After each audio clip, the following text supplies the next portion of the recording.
ದಕ್ಷಿಣ ಕನ್ನಡ ಜಿಲ್ಲೆಯಲ್ಲಿ ಮಳೆ ಅಬ್ಬರಿಸಿ ಬೊಬ್ಬಿರಿತಾ ಇದೆ. ಮನೆ ಮೇಲೆ ಗುಡ್ಡ ಕುಸಿತವಾಗಿದೆ ಎನ್ನುವ ಮಾಹಿತಿ ಬರ್ತಾ ಇದೆ. ಗುಡ್ಡ ಕುಸಿದು ಮನೆಯ ಒಂದು ಭಾಗ ಕುಸಿತವಾಗಿದೆ. ಕದ್ರಿ ಕೈಬಟ್ಟಲ್ ಎಂಬಲ್ಲಿ ಈ ಘಟನೆ ನಡೆದಿರುವಂತಹದ್ದು.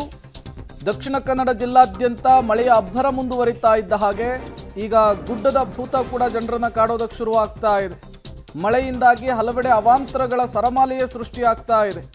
ಗುಡ್ಡ ಕುಸಿತವಾಗಿ ಮನೆಯ ಒಂದು ಭಾಗ ದರಶಾಹಿಯಾಗಿರುವಂತಹ ಘಟನೆಯೊಂದು ನಡೆದಿದೆ. ಇದು ದಕ್ಷಿಣ ಕನ್ನಡ ಜಿಲ್ಲೆಯಲ್ಲಿ ನಡೆದಿರುವಂತಹ ಘಟನೆ. ನೋಡ್ತಾ ಇದ್ದೀರಿ ನೀವು ಕೂಡ ಪರಿಸ್ಥಿತಿಯನ್ನು. ಬಹುತೇಕ ಅಲ್ಲಿಯ ಮನೆಗಳು ಗುಡ್ಡದ ಅಡಿಯಲ್ಲಿರ್ತವೆ. ಈಗ ಗುಡ್ಡ ಕುಸಿತದ ಪರಿಣಾಮ ಮನೆಯ ಅರ್ಧ ಭಾಗ ಈಗ ಹಾನಿಗೊಳಗಾಗಿರುವಂಥದ್ದು. ಬಂಡೆಕಲ್ಲು ಮಣ್ಣು ಮಿಶ್ರಿತ ನೀರು ಮನೆಯೊಳಗೆ ನುಗ್ಗಿದೆ. ಯಾವುದೇ ಪ್ರಾಣಹಾನಿ ಸಂಭವಿಸಿಲ್ಲ ಅನ್ನುವಂತಹ ಮಾಹಿತಿ ಪ್ರಾಥಮಿಕವಾಗಿ ಸಿಗ್ತಾ ಇರುವಂಥದ್ದು. ಮತ್ತಷ್ಟು ಡೀಟೇಲ್ಸನ್ನು ಕೊಡ್ತಾರೆ ಸುಖಪಾಲ್, ನೇರ ಸಂಪರ್ಕದಲ್ಲಿ ಜಾಯಿನ್ ಆಗಿದ್ದಾರೆ. ಸುಖಪಾಲ್, ಮಳೆ ಅಬ್ಬರ ಮುಂದುವರಿತಾ ಇದ್ದ ಹಾಗೆ ಸಾಲು ಸಾಲು ಅವಾಂತರಗಳು ಕೂಡ ಸೃಷ್ಟಿ ಆಗ್ತಾ ಇದೆ. ಒಂದು ಕಡೆ ಗಾಳಿ ಮಳೆ ಆದರೆ ಮತ್ತೊಂದು ಕಡೆ ಗುಡ್ಡ ಕುಸಿತ ಕೂಡ ಆಗ್ತಾ ಇದೆ ಅನ್ನುವಂತಹ ಡೀಟೇಲ್ಸು. ಏನೆಲ್ಲ ಅವಾಂತರಗಳು ಸೃಷ್ಟಿ ಆಗ್ತಾ ಇದೆ ಮಂಗಳೂರು ಭಾಗದಲ್ಲಿ ಅಂತ? ಪ್ರೇಮ್, ಕಳೆದ 2 ದಿನಗಳಿಂದ ನಿರಂತರ ಮಳೆ ಸುರಿತಾ ಇದೆ ರಾತ್ರಿ ಹಗಲು. ಹೀಗಾಗಿ ಕೆಲವೊಂದು ಕಡೆಗಳಲ್ಲಿ ಬೇರೆ ಬೇರೆ ರೀತಿಯಾದಂಥ ಅವಾಂತರಗಳಾಗಿದೆ. ಕಳೆದ 2 ದಿನಗಳಿಂದಲೂ ನೀವು ಗಮನಿಸಬಹುದು. ಇವತ್ತು ಆ ಮಂಗಳೂರಿನ ಕದ್ರಿಯ ಕೈಬಟ್ಟಲ್ ಅನ್ನುವಂಥ ಪ್ರದೇಶದಲ್ಲಿ ಒಂದು ಮನೆ ಕುಸಿತ ಆಗಿದ್ದನ್ನು ನೀವು ಗಮನಿಸಬಹುದು. ಇದು ಇಲ್ಲಿನ ಕೈಬಟ್ಟಲ್ನಲ್ಲಿರುವಂಥ ಒಂದು ಉಷಾ ಗಣೇಶ್ ಅನ್ನುವರಿಗೆ ಸೇರಿದಂಥ ಒಂದು ಮನೆ. ಈ ಮನೆಯನ್ನು ನೀವು ಗಮನಿಸೋದಿದ್ರೆ ಸಂಪೂರ್ಣವಾಗಿ ಮೇಲಿಂದ ಗುಡ್ಡ ಕುಸಿತ ಆಗಿದೆ. ಉಷಾ ಅಶೋಕ್ ಅನ್ನೋರಿಗೆ ಸೇರಿದಂಥ ಇದು ಮನೆ.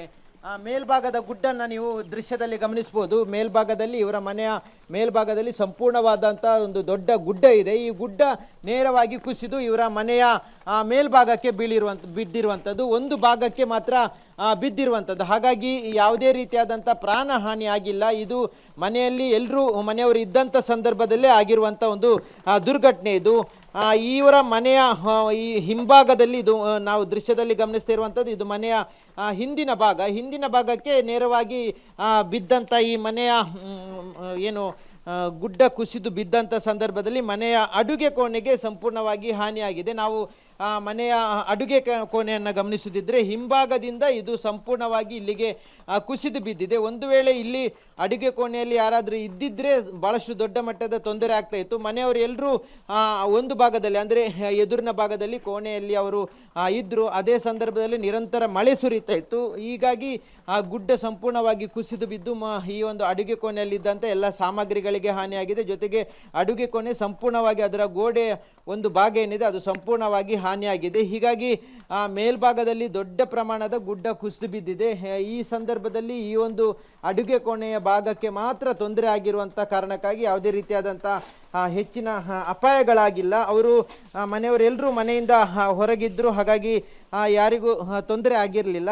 ಈ ಮನೆಯಲ್ಲಿ ಇರುವಂಥ ಮನೆಯವರಿದ್ದಾರೆ, ಅವ್ರನ್ನ ಮಾತಾಡಿಸುವ ನಾವು. ಏನಾಯಿತು, ಯಾವಾಗ ಘಟನೆ ಆಯಿತು, ನೀವಾಗ ಯಾವ ಎಲ್ಲಿದ್ರಿ ನೀವೆಲ್ಲ? ನಾವು ಮನೆಯಲ್ಲಿ ಇರಲಿಲ್ಲ.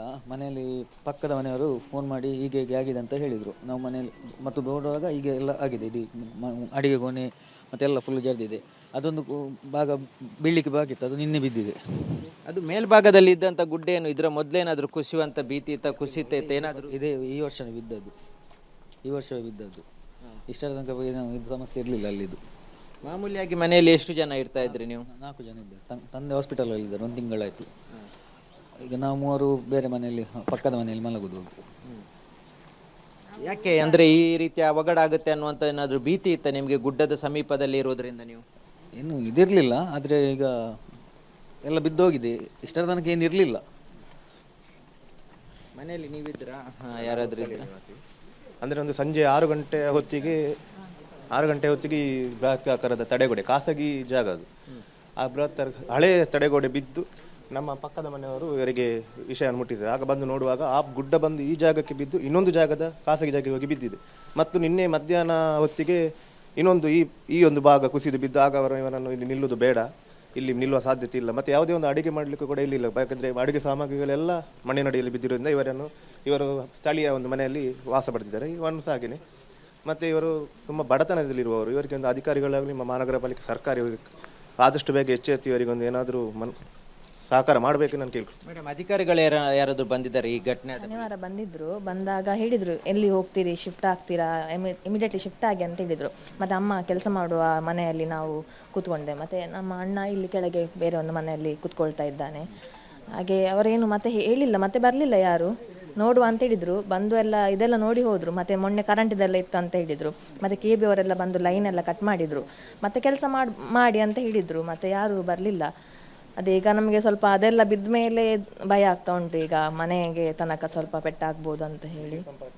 ಒಂದು ವೇಳೆ ಈಗ ಮನೆಯಲ್ಲಿ ಇದ್ರೆ ಏನಾದರೂ ದೊಡ್ಡ ತೊಂದರೆ ಆಗ್ತಾ ಇತ್ತಲ್ಲ?